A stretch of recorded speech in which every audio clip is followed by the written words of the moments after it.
dalam kes atau melibatkan pendakwaan ke atas sahabat kita Saudara Lim Guan Eng, sesaguk DAP, dan juga isteri beliau yang akan didakwa kabarnya pada hari Selasa. Ada orang mengatakan ini merumitkan kerana keadilan itu tegak sejak tahun 1998 dengan laungan reformasi menolak rasuah dan penyalahgunaan kuasa. Sekarang ada pendakwaan. Sebab itu bagi saya siasatan tidak ada masalah. Tanpa kecuali SPRM harus punya wibawa, ketelusan untuk menyiasat apa saja dakwaan dan tuduhan. Tetapi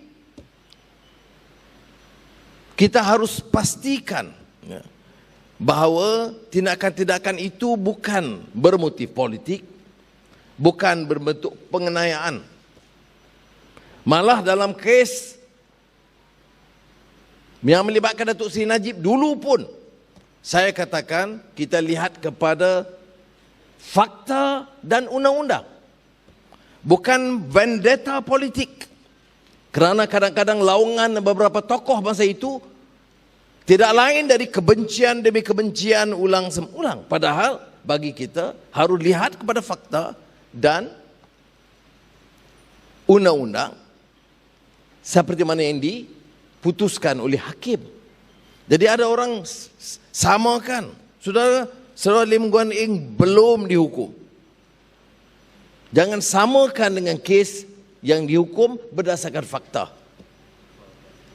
dan hujah serta undang-undang. Saudara tentunya tahu, saya bangkitkan pada malam ini bukan kerana Lim Guan Eng itu sahabat setia. Kita ikuti perjalanan. Kita tidak pernah pertikai soal siasatan, baik rumah atau terong. Dalam kes rumah, saya pernah sebut cara terbuka dulu. Saya lihat rumah semua menteri, semua pemimpin dulu dan sekarang, dan rumah yang milik Lim Guan Eng itu adalah di antara yang sederhana, lebih rendah kategorinya daripada semua rumah-rumah yang lain. Tetapi dia melibatkan pendakwaan. Sekarang kes 2011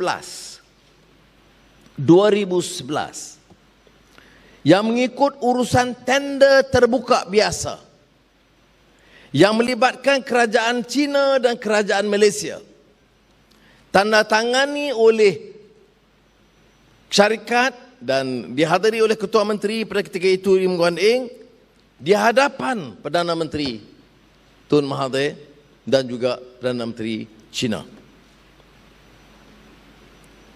Satu perkara lain yang disebut berulang kali oleh para peguam, pendakwaan kes rasuah yang tak sebut rasuah. Tidak ada jumlah, saya tidak tahu kemudian. Tapi saya membuat ulasan berdasarkan kertas pendakwaan yang saya baca. Ada pendakwaan kamu rasuah. Rasuah ini kerana dikatakan dia minta 10%. Wangnya belum ada. Malah kalau ikut kenyataan Saudara Lim Guan Eng, sepanjang siasatan itu, beliau tidak pernah ditanya di mana wang disimpan, berapa yang diambil, atau disemak akaunnya, atau di rumahnya, dan lain-lain. Saudara, ini membimbangkan kita tentang proses hukum di negara kita. Jadi saya oleh demikian bagi pihak keadilan dan tentunya selaku pengurusi Pakatan Harapan, kita tidak boleh berdiam diri. Apakah kita tolak ansur dengan rasuah? Tidak. Kita tidak terima rasuah malah menentang rasuah, sama ada oleh pimpinan UMNO atau Bersatu atau DAP atau keadilan. Saya nak tegaskan ini. Jangan orang anggap kita nak remehkan. Kita mahu tindakan diambil kepada musuh-musuh politik lain dan ringankan beban terhadap kita. Maka tentunya kita akan teliti, pantau kes ini dari dekat, kerana saudara, seperti yang saudara tahu, seperti pengalaman saya dulu, rakyat juga sekarang ini akan terdedah dengan maklumat dan memantau. Bukan saja pendakwa atau peguam atau hakim. Ia juga melibatkan kefahaman rakyat tentang undang-undang dan fakta. Maka sebab itu saya tegaskan keadilan dan Pakatan Harapan menolak cara pendakwaan yang tidak telus dan ditafsirkan sebagai menekan musuh politik.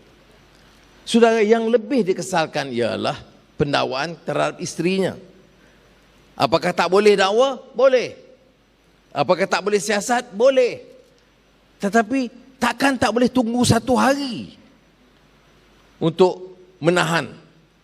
Tak bolehkah isteri ini mengiring sang suami dalam keadaan yang sangat mencabar dalam sejarah hidup mereka, satu keluarga? Ya, nak tahan. Walaupun tangkap, saya tak faham sebab kes yang lebih besar tidak ditangkap dan tidak letak ke dalam lokap. Jangan banding kes saya itu istimewa.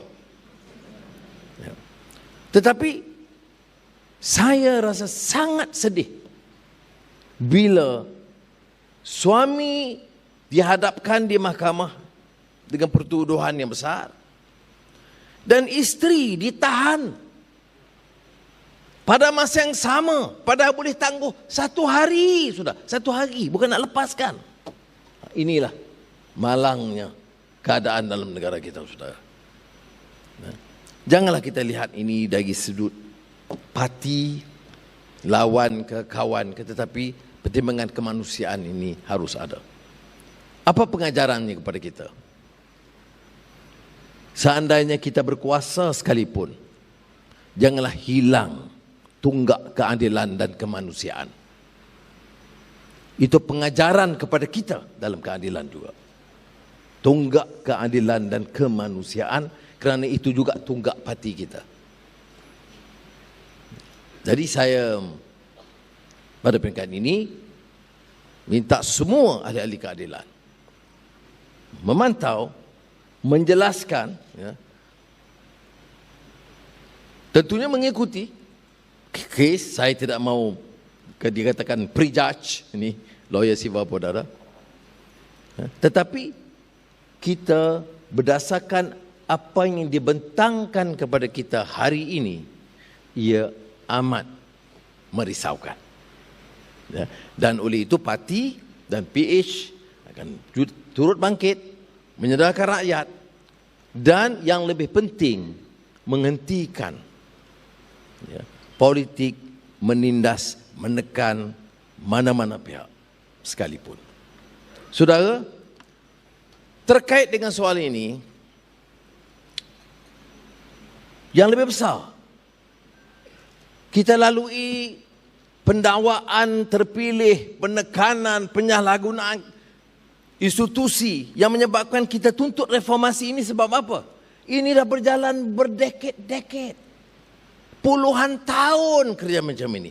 Kalau tanya saya, sudahlah. Mari kita atur negara ini cara aman dan damai dan ikut keluhuran undang-undang dan menghentikan politik penyiksaan orang-orang yang tidak senang dengan kita. Bagi saya, enough of this malicious, not prosecution, persecution in any form. We have gone through more than 2 decades of this process. Some worse, some less. But the system, the rotten system remains. Sistem yang bobrok yang zalim ini, yang kita tentang dari dulu, masih bertahan. Dan kita wajib bangkit tolak sistem yang korup dan menindas ini.